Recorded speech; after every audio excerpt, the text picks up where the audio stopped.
Alongside Frankie Corrado and Craig Button. Gentlemen, it's time for the upset meter. You guys weigh in on the 6 opening round playoff series and let us know if we need to be on high alert, low alert, or maybe somewhere in between. Craig, you handle the Western Conference. Let's start with the President's Trophy winning Winnipeg Jets against the 8th-seeded St. Louis Blues. Where are you putting the upset meter with them? Probably right in the middle. You got the best team in the NHL during the regular season in the Winnipeg Jets, and St. Louis Blues have played really, really well since the Four Nations face-off. So you can't say that it's low. I don't think it's high because I have a lot of faith in the Winnipeg Jets. In fact, I have the Jets winning the Stanley Cup, so I'm not about to put them on high alert early on here. I think that's very appropriate because since the Four Nations break, the St. Louis Blues are the best team in the NHL, but Winnipeg's not that far behind, so that's an appropriate ranking based on where these two teams have been at. All right, next up for the 4th straight year, the Edmonton Oilers meet the LA Kings in the playoffs. The last 3 times they went head-to-head, Edmonton won, but this time the Oilers go in as the underdogs. Craig, where do we need to have them? Do the Oilers need to be on the high alert upset meter? No, but you have McDavid, you have Draisaitl. So people ask me, are you betting against McDavid and Draisaitl? Never.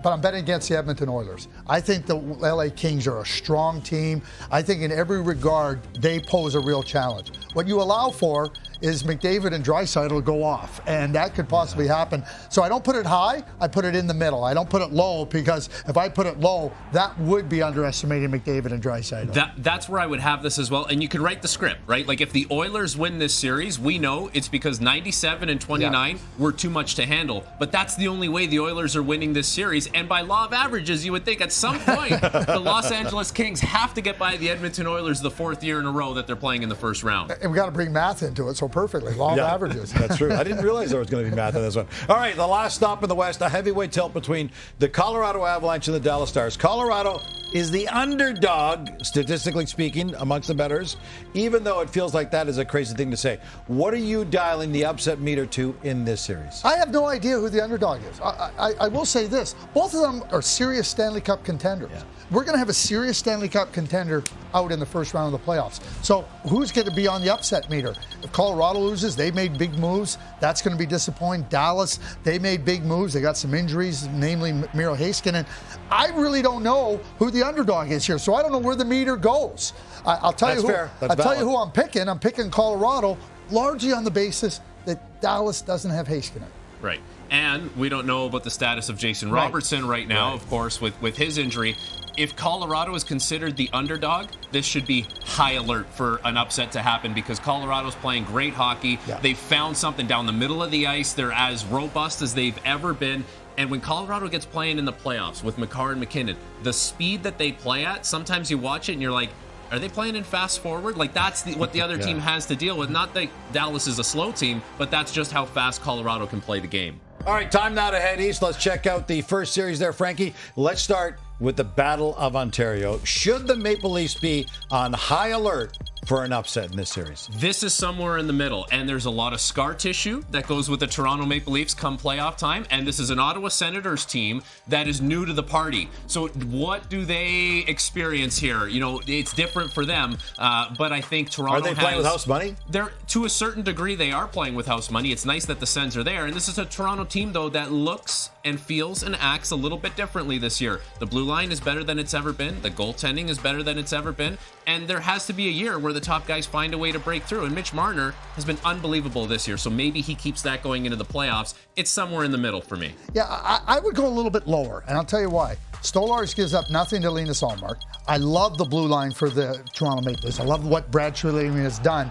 You know, the additions with Tanev, Oliver Ekman-Larsson, and Brandon Carlo, that's playoff-type defenders. Yeah. And the offense is there. Austin Matthews looks like he's back into form, and you got Marner, and then you got Tavares, the ageless wonder. You got Nylander, you got Nyes, you got McMahon.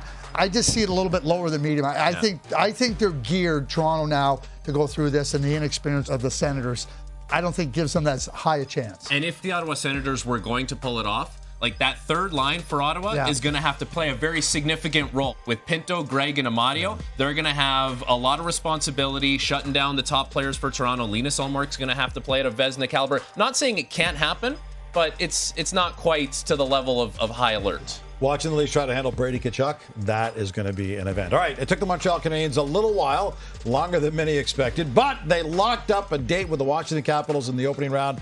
The Bell Center is going to be going nuts for this one.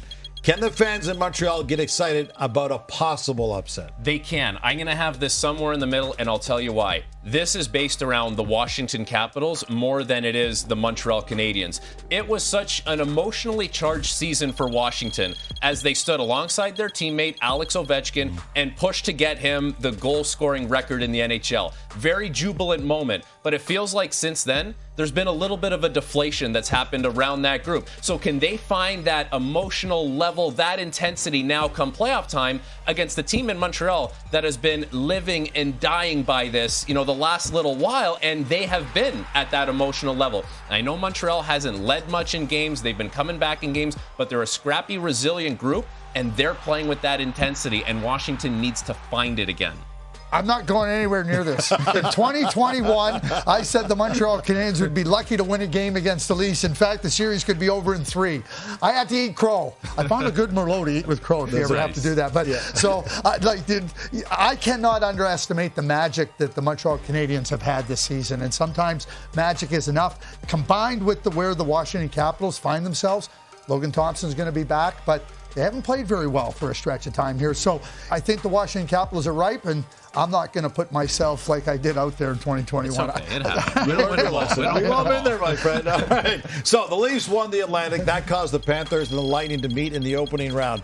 The defending Cup champs are officially the underdog. How worried should Tampa be about an upset in this series? Just as worried as the Dallas Stars should be in the Western Conference. Like, this is the Eastern Conference version of that series. And really what it comes down to is you have to respect what the Florida Panthers have done the last couple years. Tampa Bay, very good team. They look like they're primed to go on another playoff run. The problem is they're running into the Florida Panthers who, they've had injuries. They haven't played well down the stretch. But now they're supposed to be healthy. You just know that the Panthers might be that sleeping giant, and come game one when that puck drops, they can turn it on. If any team can do that, you would think it's Florida. So I would put this more on high alert than anything else for an upset. Yeah, if we have Florida as the underdog, I don't think you can say that they're not capable of beating the Tampa Bay Lightning. I think the Tampa Bay Lightning have had a fantastic season. I think they've shown they made the additions to bolster their lineup, but you just cannot underestimate the Florida Panthers for everything they've done. So you think about another Stanley Cup contender, serious Stanley Cup, out in the first round.